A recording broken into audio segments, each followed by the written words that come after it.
paralelo, beleza?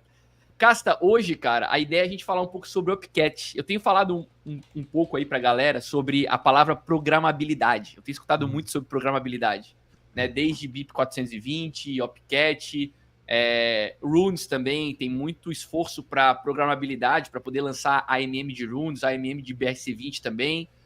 Eu li um report da Multicoin Capital, eles fizeram um investimento agora numa empresa chamada Arc Network, que é para ser uma L2 de Bitcoin, uma ZKVM, e os caras têm como objetivo efetivamente herdar a segurança do Bitcoin, independente de qualquer BIP, e eles falam sobre programabilidade, né? Sobre tu ter finalmente DeFi no Bitcoin nativo.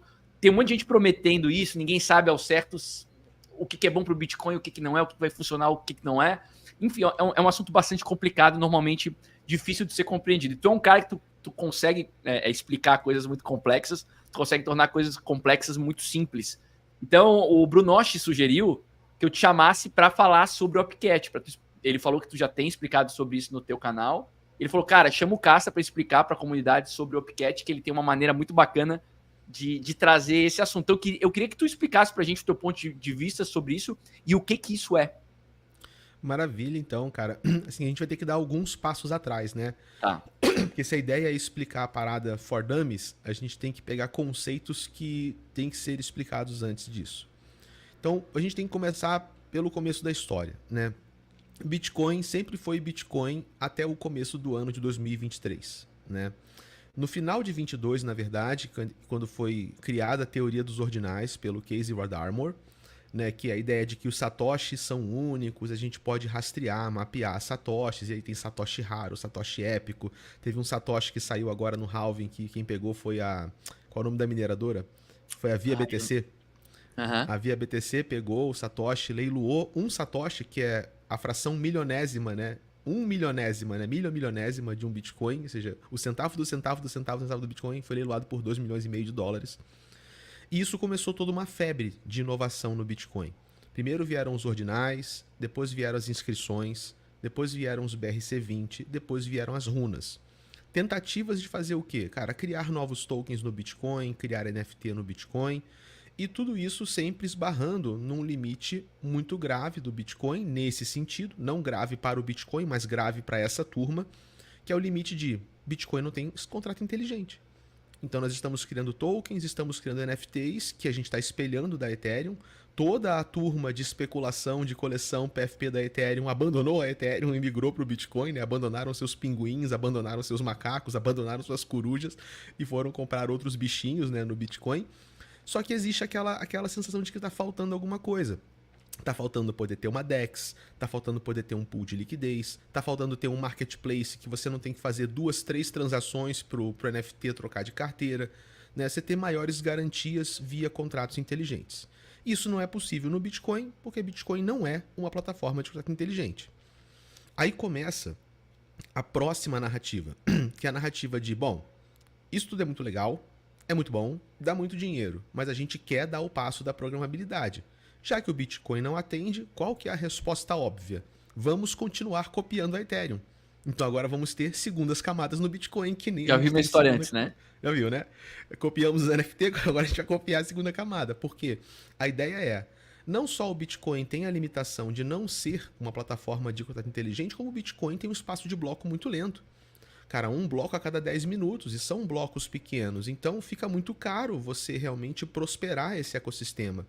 Uma segunda camada no Bitcoin, ela resolveria 2 problemas de uma vez só. Primeiro, você teria um espaço de bloco mais rápido, ou seja, você conseguiria fazer as coisas com mais velocidade, e você teria programabilidade, porque essa segunda camada do Bitcoin podia até ser, por exemplo, uma segunda camada compatível com o Ethereum. A gente não tem, por exemplo, a Moonbeam, que é uma segunda camada da Polkadot, compatível com o Ethereum. Não temos a Aurora, segunda camada da NIA, compatível com o Ethereum. Por que não ter uma segunda camada do Bitcoin compatível com o Ethereum? Né? Que é um lance que Trazendo tá todo isso. mundo tentando empurrar, né, Casta? Por exemplo, tem a Botanics, que usa a máquina virtual da Ethereum, mas pretende herdar a segurança do Bitcoin. A Bob é a mesma coisa. Isso. Então, essa proposta ela já tem, né? Mas o pessoal fala, tá, mas então é L2 de Ethereum, não é L2 de Bitcoin, né? É uma L2 de Bitcoin, por quê? Porque a primeira camada é o Bitcoin, mas ela funciona igualzinho a uma rede Ethereum. Porque o objetivo da primeira camada não é compartilhar a tecnologia, é compartilhar a segurança. Então, o apelo de ter uma segunda camada no Bitcoin é: a segurança do Bitcoin pode ser considerada melhor que a Ethereum. Não vou entrar no mérito se é ou se não é, mas a percepção de valor dessas pessoas é essa. Bitcoin é muito mais seguro que Ethereum. Então, uma segunda camada no Bitcoin tem mais valor que uma segunda camada na Ethereum, porque a segurança que a Ethereum fornece é inferior à segurança que o Bitcoin fornece. E aí a gente bota essa segurança compartilhada para frente, aí pode ser Solidity, pode ser Move, que é a linguagem da Aptos, Sui, não importa. O importante é que essa segunda camada do Bitcoin, ela herda a segurança econômica do Bitcoin e mais que isso, todos os cachorrinhos e corujinhas e cangurus e gatos de cachimbo, cachorros de chapéu que existem no Bitcoin, a gente pega essas coisas e empurra para a segunda camada. E uma vez que elas estão lá, elas vão ter uma liquidez muito maior e mais pessoas vão poder negociar esses artefatos com taxas muito mais baratas, com mercados muito mais eficientes, com contrato inteligente, com transações atômicas e tudo de bom que a gente sabe que existe numa plataforma de contrato inteligente. Só que aí, cara, a gente esbarrou num ponto crítico da história. E esse é o contexto sobre o qual a gente tem que discutir a questão do OPCat e o BIP 420. Uma segunda camada no Bitcoin, hoje, ela nunca vai ser tão segura quanto uma segunda camada na Ethereum. Por um fato que é chamado de saída contestada ou saída adversariada. A gente vai explicar. Quando a gente fala, gente, de primeira e segunda camada, então pegar Optimism, Arbitrum, zk-Sync, tá cheio de Ethereum na segunda camada, né? Cheio de Ether lá. Você vai colocar Ether na zk-Sync, Ether na Optimism, Ether na Scroll. A sensação das pessoas é o quê? Que elas tiram Ether da Ethereum e esse Ether é movido para a segunda camada e ele troca de uma blockchain para outra. Só que, cara, a moeda nativa de uma rede, ela nunca sai da própria rede. Não é assim que funciona. Como é que funciona? A gente trava Ethereum na primeira camada, numa carteira especial, e esse Ethereum travado ele dá o lastro para um Ethereum que aparece na segunda camada. Então todo o Ether que está na Optimism, está na zk-Sync, está na Scroll, está na Base, todo esse Ether, ele é um Ether que tem um lastro preso na primeira camada, um para um. Agora, imagina o seguinte, a segunda camada é corrompida, é hackeada, é sabotada, ela vai de vala. Isso é super possível, tá? Porque as segundas camadas, no geral, são centralizadas. Elas não têm descentralização, elas são muito arriscadas, então elas podem ir de vala, elas podem ser corrompidas, elas podem ser sabotadas. E aí você jogou o dinheiro na segunda camada, você perdeu o dinheiro? Não, você não perdeu, porque o dinheiro está preso na primeira camada. E existe um contrato inteligente na primeira camada, onde você usa esse contrato e você usa a Ethereum como uma espécie de tribunal, sacou? E assim, a Ethereum é um tribunal e os validadores da Ethereum são os juízes. Aí você fala assim, Ethereum, validadores da Ethereum, a segunda camada pegou meu dinheiro, me ferrou, a segunda camada se corrompeu. Libera o dinheiro que eu joguei para a segunda camada de volta para mim na primeira camada. E aí tudo bem, a segunda camada pode estar corrompida, mas você pegou o dinheiro de volta na primeira, que é onde ele realmente existe, é onde ele realmente importa. E você faz isso à revelia da segunda camada. Você faz isso através de um conjunto de contratos inteligentes que programam esse conceito, saída adversariada ou saída contestada. Hoje no Bitcoin é impossível fazer esse mecanismo de saída adversariada. Ele não tem programabilidade o suficiente para isso. Então as soluções atuais de segunda camada que seguem um modelo do Satoshi VM, tipo BVM, BitLayer e companhia, o que elas fazem? Elas criam dois atores e cada um tem uma carteira. Provador e verificador. O provador é a carteira que segura o dinheiro da segunda camada. E o verificador é uma carteira que contesta o provador o tempo inteiro, contesta a segunda camada. Se a segunda camada falha em provar que ela é honesta, o verificador sequestra o dinheiro do provador. E aí o que acontece, cara? O dinheiro é sequestrado pelo verificador, mas o dinheiro não é do verificador, o dinheiro é das pessoas. E não existe nenhum mecanismo que obrigue o verificador a indenizar as pessoas. Entendeu? Então, nesse sentido, cara, imagina que tudo bem, quando você tem uma segunda camada com $100 mil, tranquilo, né? Mas pega uma segunda camada que de repente subiu um monte de valor, uma porrada de Bitcoin preso bilhões, lá. Tem né? Algumas tem bilhões aí. L2 de Ethereum, algumas tem bilhões. Tem lá 5 bilhões de dólares numa segunda camada, ela vacila, o verificador pega 5 bi. E aí? E se esse verificador, ao invés de indenizar as pessoas, decidir picar a mula com esse dinheiro? Entendeu? Então, não adianta a gente pegar uma parada que tem a melhor segurança econômica e fazer uma solução como essa, onde tem um ponto central de falha, já que a ideia do Bitcoin é, not your keys, not your coins. Don't trust, verify. O código é a lei. A gente não pode confiar em ser humano, tem que confiar no código, e você está colocando a confiança no ser humano, que ele pode pegar o dinheiro da segunda camada e vazar, e não indenizar ninguém. Ele pode fazer besteira. Então, falta essa Quem tem o controle da chave. segunda camada, né, Casta? É isso. O problema, a insegurança é com relação a quem controla a segunda camada. É isso? A insegurança é em relação a, se a segunda camada for de vala, como que a gente garante que as pessoas serão indenizadas? É nesse caso, né? É nesse caso. E a gente não fecha isso. E é impossível fazer isso no Bitcoin hoje. Você sempre vai precisar de um agente externo que não está no Bitcoin e que não herda a segurança do Bitcoin. Então tem um ponto dessa engenhoca que não herda a segurança real do Bitcoin e que vai depender da gente confiar na boa fé do cara. Então é inviável, tá? Agora a gente está procurando o quê? Uma peça-chave para conseguir fazer esse negócio funcionar, que é uma saída contestada ou uma saída adversariada. E a única maneira de fazer isso acontecer e tornar isso uma realidade, para ter segundas camadas de verdade no Bitcoin, é a gente evoluir o código-fonte do Bitcoin. Nós realmente precisamos ir no código-fonte do Bitcoin e colocar algumas linhas de código novas. Mais precisamente, cara, de 8 a 10 linhas de código. É pouca coisa que vai mexer no código, mas as implicações podem ser muito grandes. E essas linhas de código envolvem fazer o quê? Ativar uma função do Bitcoin que foi desligada pelo próprio Satoshi Nakamoto no ano de 2011. E essa função se chama OPCAT. Tendo o OPCAT ativado, nós vamos conseguir fazer cofres com saída adversariada que podem realmente gerar segundas camadas que herdam de fato totalmente a segurança e a confiança econômica do Bitcoin. Esse é o contexto. Ô, Casta, tu sabe o motivo pelo qual o Satoshi tirou isso do Bitcoin? Tem uma explicação para isso?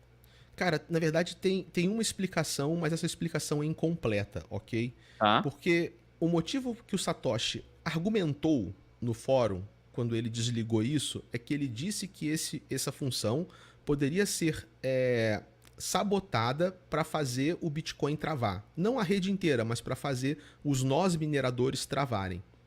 Podia ter uma falha de programação lá que gerava um estouro de memória, que é uma maneira de fazer um código de programação parar de funcionar, e isso seria um vetor de ataque para os mineradores.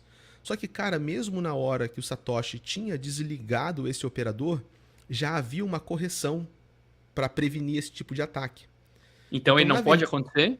Ele não pode acontecer? Não pode acontecer, entendeu? Tá. E a questão é, se já tinha uma correção para esse problema, por que mesmo assim o Satoshi desligou o operador? Pois é. Será que ele enxergava outras coisas que ele não estava a fim de elaborar no momento, outros tipos de risco? A verdade é que a gente não sabe, tá? Nós não sabemos. Mas o fato é, se a gente hoje ligar o OPCAT de volta, e ele já é ligado na rede teste do Bitcoin, tá? Esse problema não vai acontecer. Outros problemas podem acontecer, e esses outros problemas é a discussão hoje que está basicamente rachando o Bitcoin, né? Não dá para saber se a gente está rachando no meio, 60-40, 80-20, 90-10, a gente não tem uma metrificação. Mas está tendo um racha na comunidade Bitcoin, onde alguns falam, cara, põe logo essa função OPCAT de volta para a gente poder fazer uma segunda camada e continuar inovando no Bitcoin. E outros falam, peraí, cara, a gente não sabe direito o que vai acontecer se a gente colocar essa função de volta, porque no futuro pessoas podem achar novos usos para essa função que não são óbvios agora. E foi justamente isso que permitiu inscrições, runas BRC20. Exato. Desde a atualização Taproot, né, que os caras adicionaram lá o Pay to Taproot Transaction, foi que, assim, não foi pensado para isso, né? Não foi pensado para ordenar Satoshi, para lançamento de tokens fungíveis, nem nada disso. Muita gente critica, né, o Bitcoin por conta da velocidade com que o Bitcoin evolui, e eu sempre falo que, na minha opinião, uma das features do Bitcoin é justamente ele não ser alterado o tempo todo, talvez não devesse ser alterado, né, para que a gente não tenha surpresas no futuro. Na atualização Taproot em 2021, o objetivo não era Ordinals, não era Runes, não era nada disso. Não era trazer essa discussão, né? Ou seja, para transformar, para trazer a possibilidade de segundas camadas para execução de contratos inteligentes e tal. O Bitcoin era um blockchain para transação financeira e ponto final. E de repente o Bitcoin já não é mais por conta de uma atualização. Por isso que o Bitcoin ele é devagar por design, né? Ele é devagar por design. E essa é uma feature do Bitcoin. O que tu acha disso, Casta? Qual que é a tua opinião, cara? Cara, assim... A gente já teve essa discussão lá atrás, lembra, Casta? Já teve. Quando nem tinha isso, quando surgiram ordens, a gente teve essa discussão lá atrás. A gente discutiu se isso não era ataque sobre o Bitcoin, isso há ano atrás. Qual que é a tua opinião hoje sobre esse assunto, cara? Cara, assim, a minha opinião, eu acho que não é a opinião da maioria das pessoas, pelo menos no mercado BR, né? Já que a gente tem um mercado no Brasil muito otimista, né? Com essas inovações, com essa chance de, assim, mais maneiras de fazer dinheiro, né? Tipo, no final é isso que a gente Especulador, quer, né? Muito especulativo, né? A gente quer mais especulação, a gente quer mais coisas para comprar, a gente quer mais promessas de coisas que vão subir.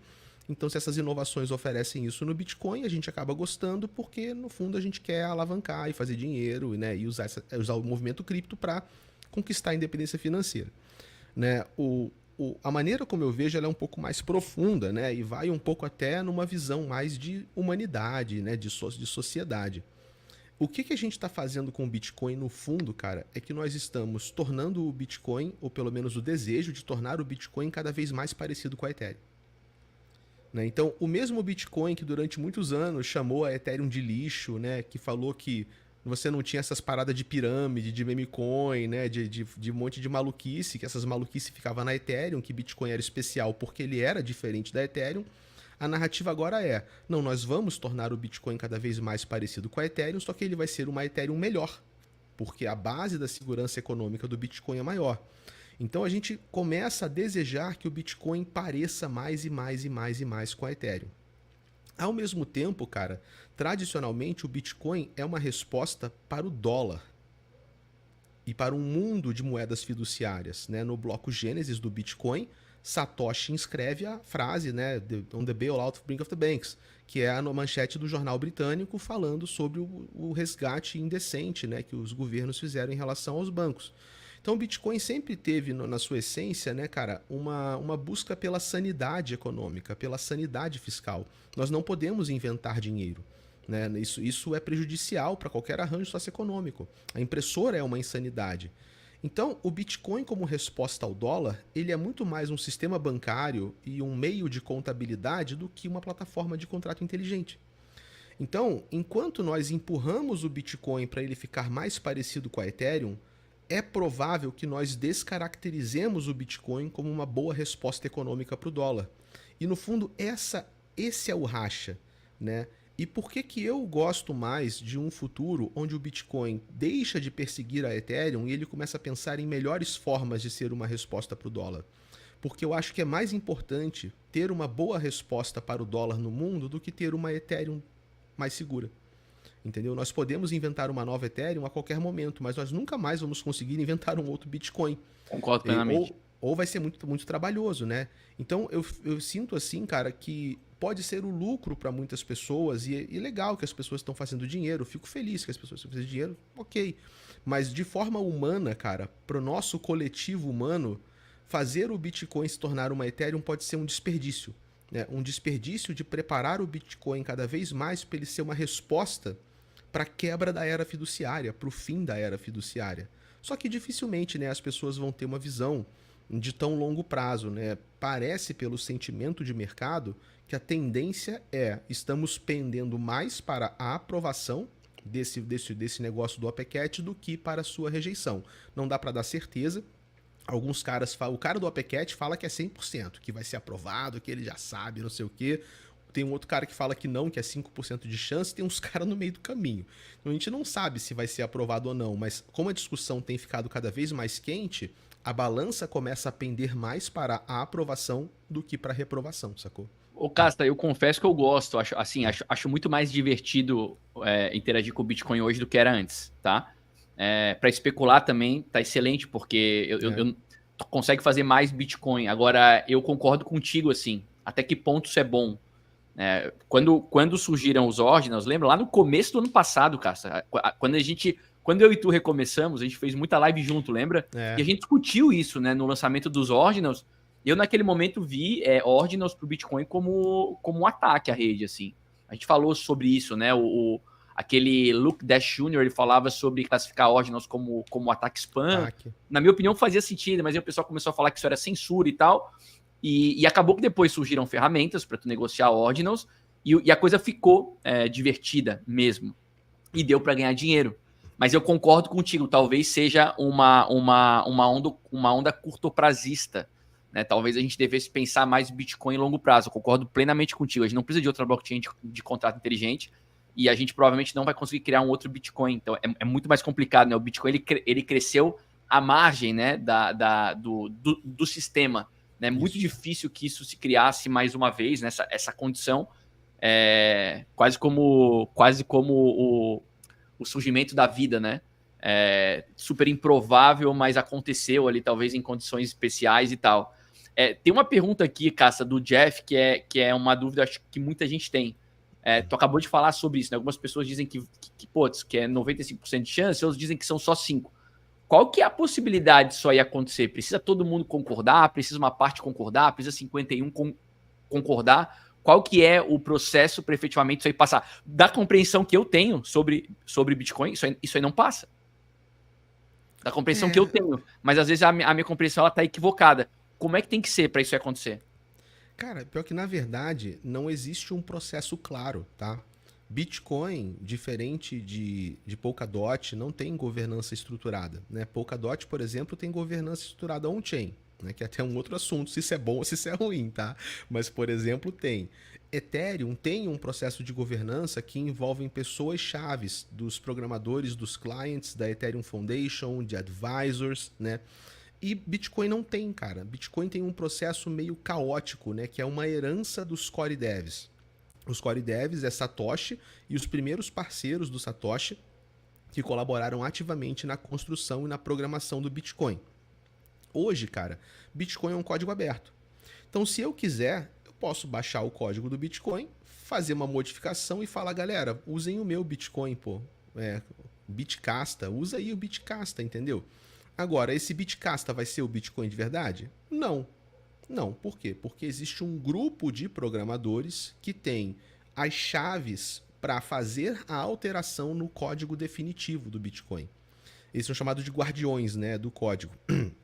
E tem uma polêmica muito grande em torno disso.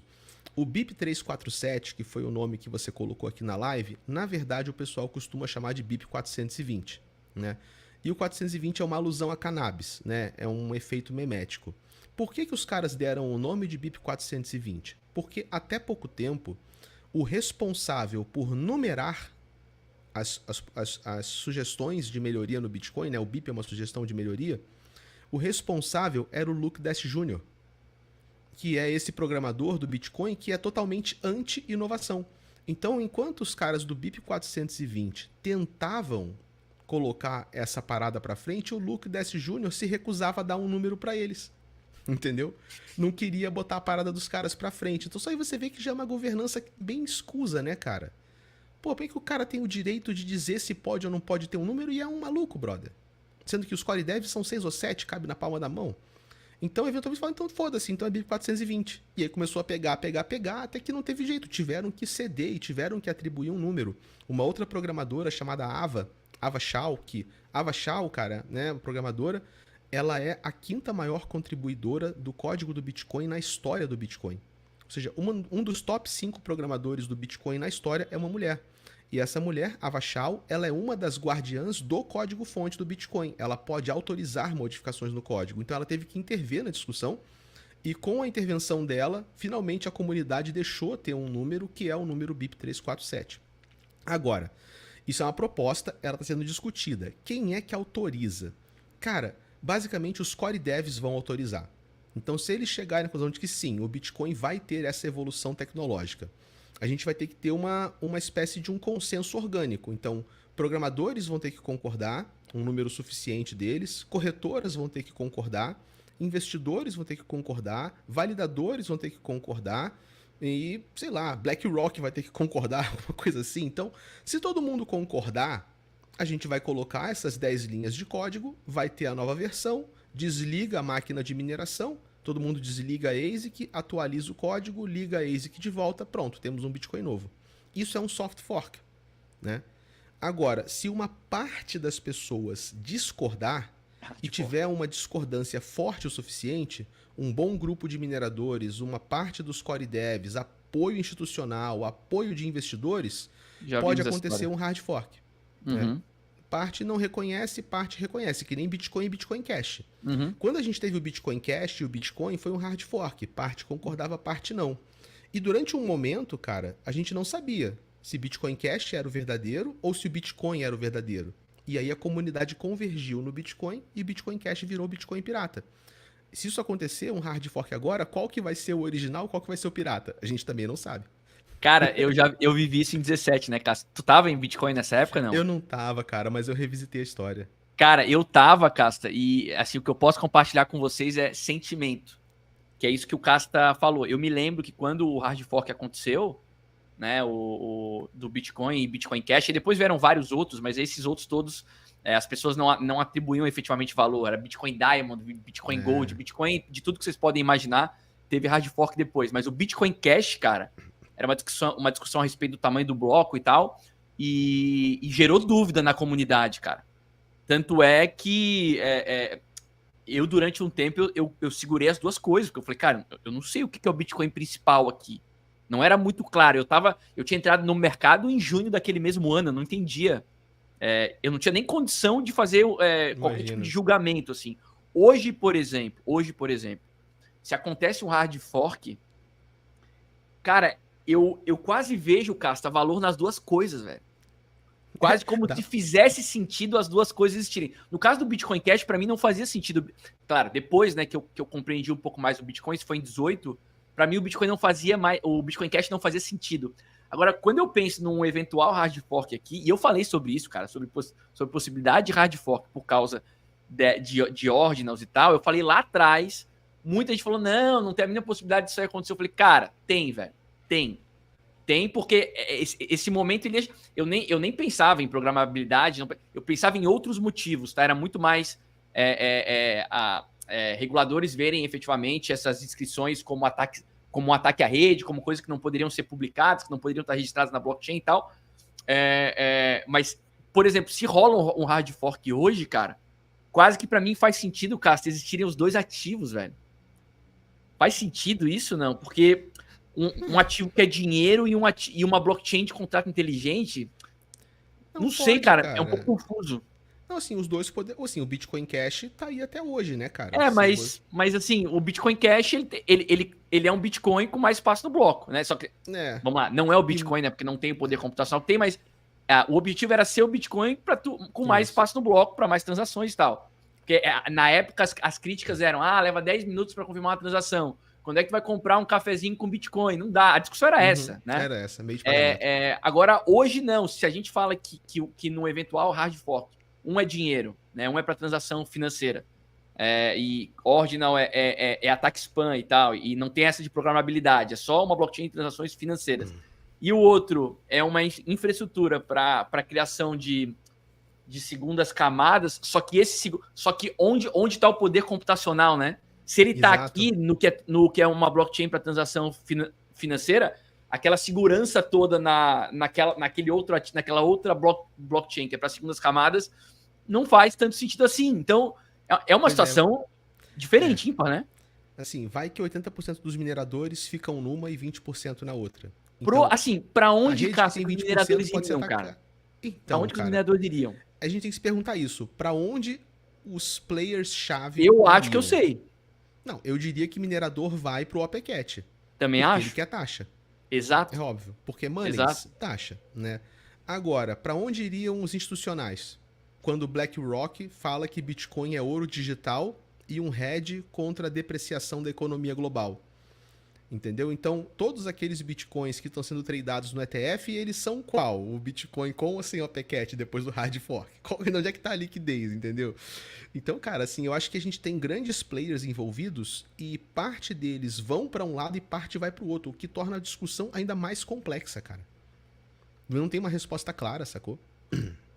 Cara, é uma situação muito complicada mesmo, né? O Brunoche, ele perguntou aqui, ó, Casta, se possível, explica pra galera os covenants e os riscos associados. Ok. Vamos explicar então o seguinte, né? Colocar esse OPCat no Bitcoin não vai tornar o Bitcoin uma plataforma de contrato inteligente. Não é isso, tá? O contrato inteligente vai ser na segunda camada.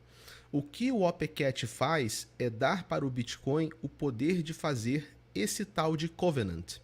Covenant, traduzido literalmente, significa pacto, tá?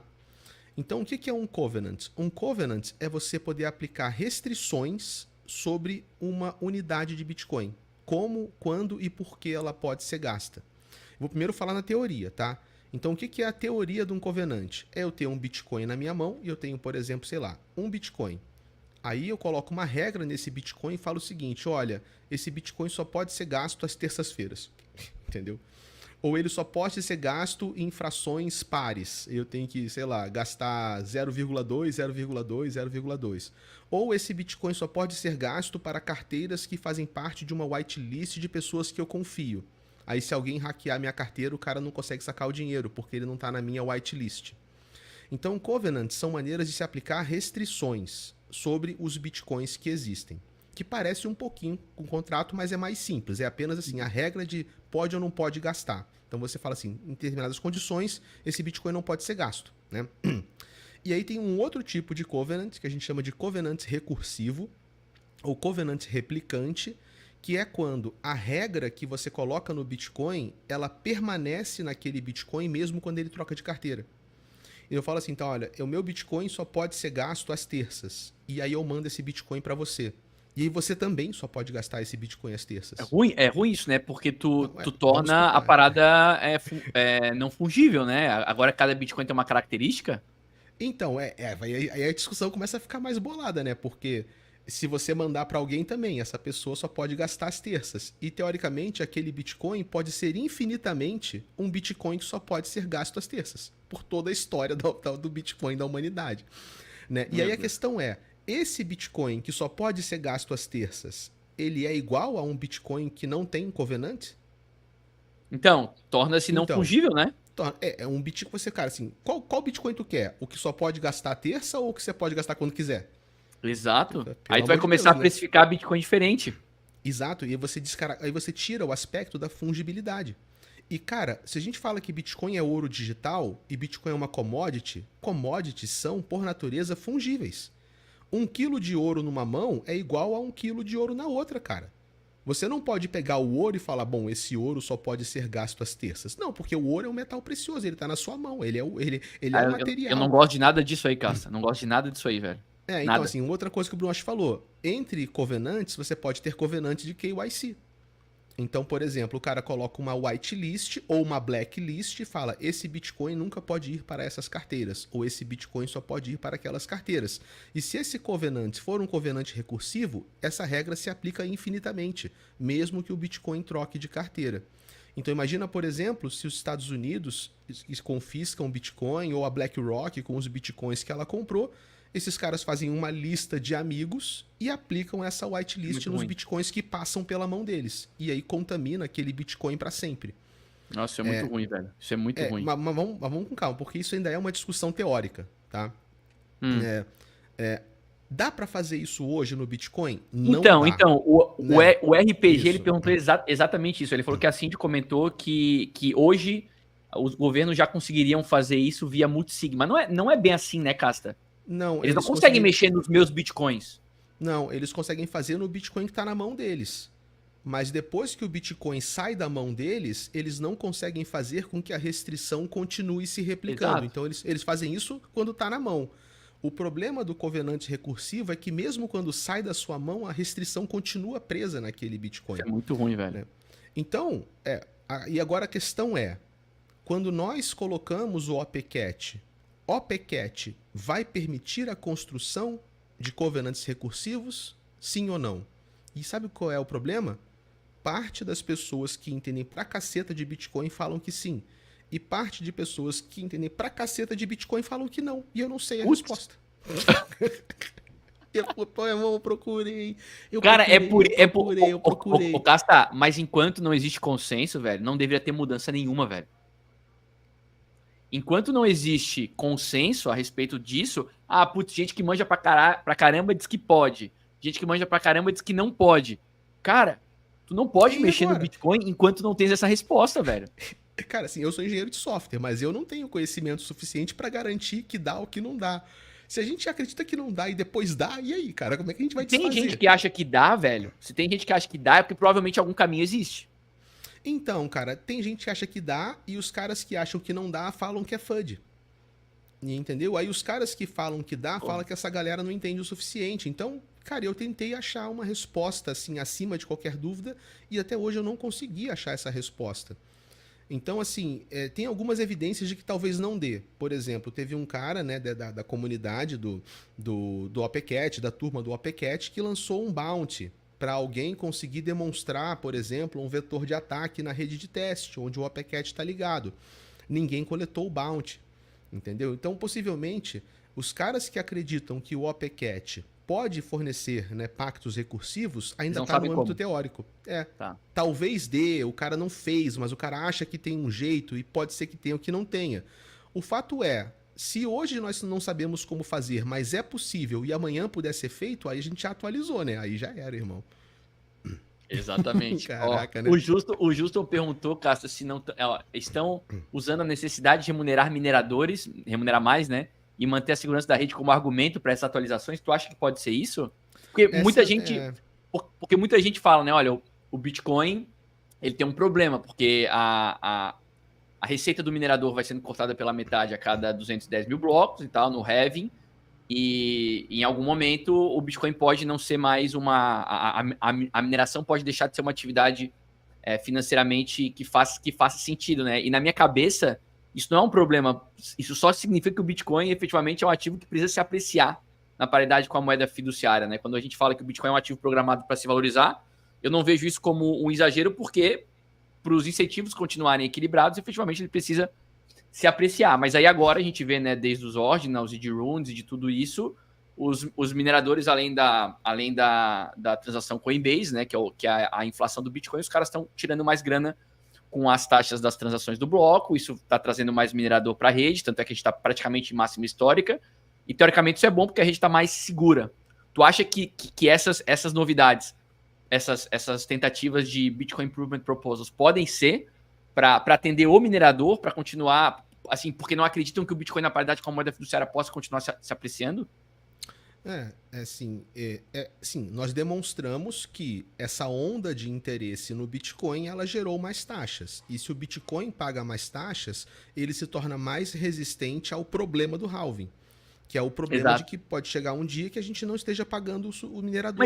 Mas ele é um problema? Não basta o Bitcoin se apreciar em fiat? Então, não sei, cara, porque quando a gente paga a taxa do Bitcoin, a gente não paga pensando em Bitcoin, a gente paga pensando em dólar, né? Uhum. Então, se o minerador também recebe pensando em dólar. Uhum. Então, se o Bitcoin pode subir nominalmente e a gente passa a gastar menos satoshis na taxa, mas o valor em dólar que a gente paga continua o mesmo, entendeu? Mas, Cassa, mas se o Bitcoin agora vale 2 milhões, 3 milhões de dólares, ele vai pagar na taxa 200, 300 dólares, dane-se. Ou então, não? Ou ele vai continuar pagando a mesma coisa que paga hoje, cara. Porque o importante é o seguinte, os mineradores vão tolerar o quê? A menor taxa suficiente para ter lucro na operação. Isso é uma questão de arbitragem. A arbitragem do valor justo da taxa do Bitcoin não é em unidades de Bitcoin, é em dólar, porque dólar é o custo da mineração. Não, eu sei, mas mesmo em dólar, né? Num cenário como esse, digamos que o Bitcoin está valendo milhões de dólares. Se eu transaciono Bitcoin e o Bitcoin vale milhões de dólares, sei lá, ao invés de 0,1 Bitcoin valer 6 mil dólares, ele vale 60 mil dólares, sei lá, ele tá valendo 600 mil, não vai ser um problema para mim para pagar em dólares uma transação de 500 dólares, se ele vale tanto mais, sacou? Tá, talvez não para você. Será que isso não seria suficiente? Não, talvez isso é bom pra você que comprou cedo e ficou rico. Mas pra quem for entrar no futuro, o cara vai entrar com um pouquinho satoshis, né? Mas aí o cara não vai usar Bitcoin, cara. E o Bitcoin provavelmente não Então, vai aí a ser pro questão. cara transacionar valor. Então, mas só que aí, tudo bem, a gente tá Aí é outro falando que problema. é outro Tem problema, razão, entendeu? É tem outro razão. problema. É, assim, qual vai ser o uso do Bitcoin? Reserva de valor global? A gente vai fazer settlement de petróleo em Bitcoin? Ou a gente vai usar a Lightning para comprar pão? Eu não sei. Mas o fato é, sim, a justificativa é, isso está dando mais taxa e isso é bom para o Bitcoin não ficar desprovido de segurança no futuro. Existem outras perspectivas, tá? Para a gente manter o Bitcoin seguro que não seja colocar OPCat, colocar NFT, colocar BRC20 e tal. Uma delas é, cara, simplesmente pela demanda e força do mercado, a taxa começa a se sustentar sem essas apelações. Como você colocou, é possível, é possível. Existem outros arranjos. Por exemplo, o Bitcoin pode implementar uma emissão de cauda, cara. Que isso é polêmico pra caceta, mas Como é assim, emissão de cauda? ligar uma pequena inflação perpétua. Tá, mas peraí, mas isso aí tá sendo discutido isso aí também? Já houve, existem discussões nesse Porra, sentido, cara. porque isso aí é uma pedra fundamental Eu sei, cara. no Eu Bitcoin. não tô falando que eu sou a favor, não. Tô falando que é uma das possíveis soluções que está em pauta. A gente liga 1% de inflação no Bitcoin para dedicar para os mineradores. Outra possibilidade é aqueles que se valem da economia do Bitcoin montam um consórcio para subsidiar a mineração. Então, por exemplo, corretoras, fundos de investimento, países, El Salvador, montam uma associação independente e todos eles fomentam um valor mínimo para subsidiar a operação dos mineradores. São possibilidades, melhores ou piores, não importa, são possibilidades, né? Então, essa justificativa é muito interessante, cara, porque é isso que a gente fala quando a gente tá na live. Não, a gente vai salvar a mineração, mas no fundo o que a gente quer é fazer dinheiro, irmão. No fundo, isso a justificativa é uma coisa, agora o que eu quero mesmo é comprar dog, brother. Então, assim, entendeu? Tem muita assim, a gente fala as coisas quando elas convêm, né? Isso é muito comum. Então, muitas vezes essa justificativa, cara, ela é muito mais conveniente do que realmente você estar preocupado, né, com a sustentabilidade do Bitcoin daqui a 70 anos, alguma coisa assim, entendeu? Excelente. Ô Castro, o Papini tirou o escorpião do bolso aqui, doou Porra, velho. R$109,90. Pô, Papini. Caraca, Papini. O Casta, tu tem prestígio, hein? Porque pra esse Porra. Papini, eu acho que ele nunca doou R$1. De repente, quando ele doou R$109,90. Ó, Bitcoin é arma da liberdade, reserva de valor e meio de transferência. Estão arrumando uma forma de destruir o Bitcoin de dentro para fora, justamente a forma mais eficiente. Olha só. Olha só a Essa é visão. é uma provocação boa. Porque olha só o seguinte, cara. Qual seria o custo para você destruir o Bitcoin? Seria você pelo menos tentar dominar mais da metade do poder de mineração. E, cara, Exato. você hoje dominar mais da metade da Muito mineração caro. do Bitcoin é um custo inimaginável. É impossível. Se eu fosse atacar o Bitcoin, eu tentaria atacar o Bitcoin de dentro para fora, oferecendo incentivos econômicos para que os participantes da rede do Bitcoin destruíssem a própria essência do Bitcoin de dentro para fora. Assim, não sei se é isso que está acontecendo, mas, cara, se você pensa na melhor maneira de atacar o Bitcoin, é justamente o que? Subornar as pessoas que estão lá dentro, sem elas saberem que estão sendo subornadas, para que elas próprias disfarçam o diferencial do Bitcoin para o mundo futuro. Entendeu? Seria Casta, brilhante, cara. como que tu acha que a BlackRock tá vendo isso, cara? Como que tu acha que os institucionais, os fundos negociados em bolsa, o Aladdin lá da BlackRock, né? Como é que tu acha que esses caras estão vendo isso? Ou tu acha que eles não sabem, eles estão alheios? Esses caras sabem, né? Agora eles sabem, né? É, sim, cara, eles não têm nenhum tipo de manifestação pública sobre isso, então nós não temos um posicionamento oficial. Mas Isso é quando a gente vê. preocupante? Hã? Isso não é preocupante, não? Esses caras estarem quietos? Olha, eu seria muito melhor pra mim se eles tivessem uma posição clara, tá? Mas talvez eles nem deem bola pra essa discussão. Eles podem realmente estar assim subestimando o poder disso. Mas assim, pra mim a visão deles, cara, é Bitcoin tradicional. É Bitcoin como um ouro digital, entendeu? Com fundamento econômico, como sistema monetário autossoberano, entendeu? Que pode ser um hedge contra uma crise inflacionária global, contra um fenômeno de desordem socioeconômica geopolítica que a gente já tá vendo que tá acontecendo hoje, né? Olha o Rafael aqui, ó. Deixa o Bitcoin em paz, por favor. Depois, Por quero minha favor, Lambo. que é a minha lama. Ó, o Vitor Pereira acabou de virar membro aqui do canal. Seja muito bem-vindo, Vitor. Ó, O Brunotti parabéns, falou um irmão. negócio que é muito importante, cara. Eu tava falando pra galera esses dias que muita gente confunde entretenimento com educação, né? Boa. E aqui, e o Bruno está falando que isso aqui é conteúdo, não é entretenimento. É isso, né? Às vezes a galera gasta, né, o seu tempo achando que está se educando e às vezes está só se distraindo. O conteúdo que o Casta traz é sempre muito, muito responsável e sempre muito didático, né? Ou seja, é um assunto super complexo. Ele consegue. Eu já falei isso pro Casta, eu fico impressionado com a maneira como ele consegue construir o raciocínio dele, cara. Eu não tenho essa capacidade. Ele constrói o raciocínio de uma maneira, cara, para qualquer assunto que for, velho. Ele constrói de uma maneira que consegue tornar mais palatável assuntos super complexos. Então, realmente é um dom aí que o Casta tem, né? O dom da comunicação. Ó, a Márcia tá falando aí, eu adoro ouvir o Casta, explica muito bem. Qualquer assunto, cara, quando é complicado, traz o Casta, que se ele souber minimamente do que se trata, ele vai conseguir tirar a dúvida da galera a respeito do tema. Ô, Casta, tem mais algum ponto importante sobre tudo isso que tu gostaria de destacar? A gente tem 1 hora de live só, eu sei que eu tenho que te liberar já já.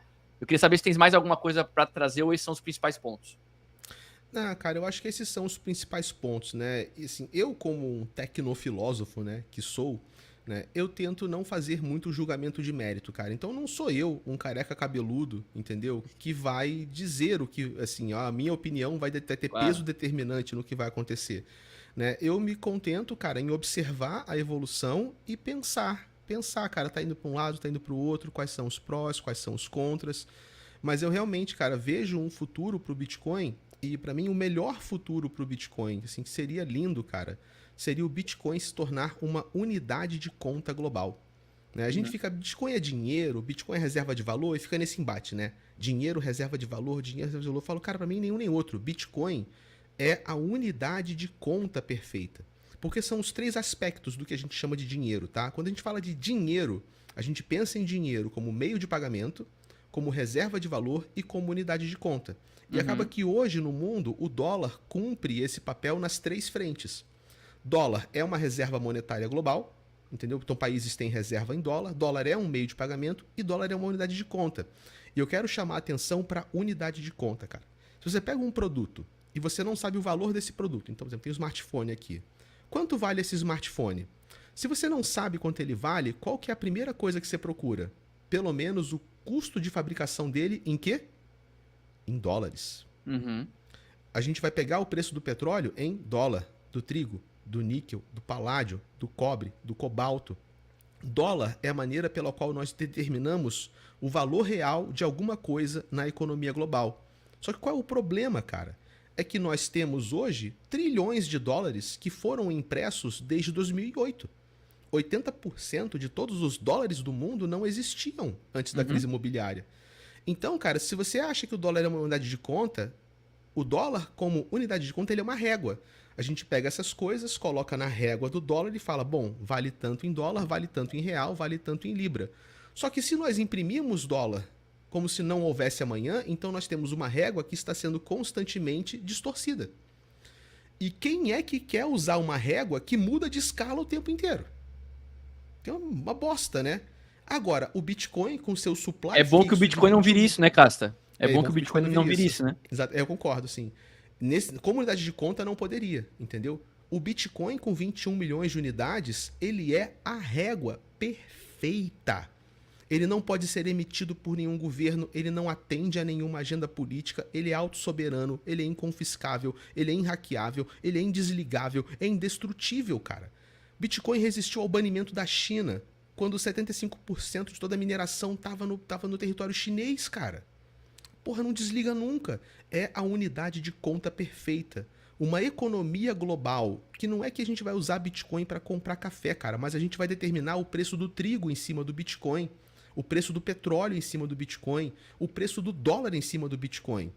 Então não importa mais quantos dólares vale um Bitcoin, importa quantos Bitcoins vale um dólar, entendeu? A gente inverte a régua e a gente passa a precificar a economia global numa régua que não é corrompível, numa régua que não se altera.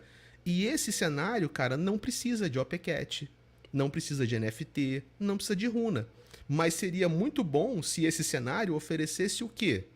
Maior privacidade, por exemplo. Por que nós não perseguimos transações privadas no Bitcoin. É uma linha interessantíssima, Ô, cara. Casta, o Taproot era um pouco isso, né, cara? Assinatura Schnorr, era um pouco isso, né? Acabou virando outra coisa, né? Por isso, né, que, assim, a sensação que dá é que não tem que mexer, sacou? Né? Deixa lá como tá e ponto, Só, cara. só espera o mundo ficar pior, cara. Porque quando o mundo está ficando pior, ele vai continuar piorando. Então a gente não tem que mexer, só tem que esperar o mundo piorar. Porque quanto pior o mundo fica, mais evidente é o propósito do Bitcoin. Vide a BlackRock. Você viu que a BlackRock, semana passada, classificou oficialmente o Bitcoin como uma das melhores respostas de Eu hedge para a vi, crise global. eu vi. Caraca, irmão, o que mais a gente quer? Sacou? O que mais a gente quer, né, Ô, irmão? Casta, eles até que demoraram pra ver isso, né? Tu lembra que teve é um investidor brasileiro, um dos que tem os melhores resultados anualizados, é o Stuberg, eu acho. Esse cara falou que ativos para proteção contra crises financeiras e tal, mercadológicas, ele falou em terra, ouro e Bitcoin. Isso há 4 anos atrás, cara. A BlackRock tá falando isso agora, né? Agora. É uma É. confirmação do que a gente já sabia, não é? A nossa mentalidade vai mudar, cara. Assim, quando você, sei lá, você pega seus. Você pegou um dinheirinho que você tem, sei lá, por exemplo, em real, e você compra Bitcoin. Aí você fala assim: tô comprando Bitcoin? Não. Você está vendendo reais, brother. Você está É vendendo o moeda Bitcoin que está se fiduciária. apreciando, né, É ô, o. bi- Cássio, na É paridade o com a moeda fiduciária, ou é a moeda ex- fiduciária que está se depreciando em comparação ao Bitcoin? exato. É o Bitcoin que se valoriza ou é o dólar que se desvaloriza? Porque quem é que mexe na quantidade de fornecimento não é o Bitcoin, é o dólar. Continua tendo Exato, 21 milhões. Então o exato. gráfico do Bitcoin não é o gráfico da valorização do Bitcoin, é o gráfico da Da desvalorização do depreciação dólar. da moeda fiduciária. Então eu estou vendendo reais, eu estou vendendo dólar, eu estou vendendo yuan para ter hard assets. Que pode ser joias, metais preciosos, pode ser terra, pode ser Bitcoin. Mas qualquer coisa que não seja fiduciária, entendeu? Sensacional, cara. O Cássio é Porra, sempre genial, Cássio. É sempre muito bom te ouvir. Sempre um prazer te ouvir. É música para os ouvidos. obrigado, irmão. Sigam aí o Castaneda no YouTube. Ô Cássio, tá fazendo live todos os dias? Como é que tá a programação de conteúdo? Vai ter live agora, cara. Assim que eu terminar aqui, eu vou abrir lá, que é uma live Tá? de perguntas e respostas, entendeu? Boa, tá Pra aí, ó, gente tá ali, ó. bater Já tem papo 12 aberto. pessoas acompanhando, então, ó, acabando aqui agora a live, vocês já vão lá tudo pro canal do Cássio. Ô, Cássio, os nossos canais estão andando de mãos dadas, hein, cara? Cara, é assim, igualzinho, né, brother? Cara, Você também tá com 23.4, né? igualzinho, 23.4, andando de mão dada. A gente recomeçou juntos, né? Pois é, que E louco, né, tem tido cara? uma caminhada interessante até aqui, porra. Fico muito feliz. Nada mais justo do que um conteúdo tão bom ser reconhecido pela comunidade e a galera parar pra ouvir. Cara, quero te agradecer muito mais uma vez. É um prazer estar contigo. Eu vou soltar já já a gota, ó. Eu vou soltar já já a gota, mas antes eu vou abrir para considerações finais do Casta. Casta, convida a galera para os teus canais, para falar contigo, para as tuas redes sociais. Fica à vontade, já já eu solto o código da gota. Show. Só agradecer mesmo, irmão. Já fiz a consideração final. Prazer enorme estar com você. Um beijo grande, irmão, pra você, pra toda a família do Zero Paralelo também. Boa, ó. Vamos fazer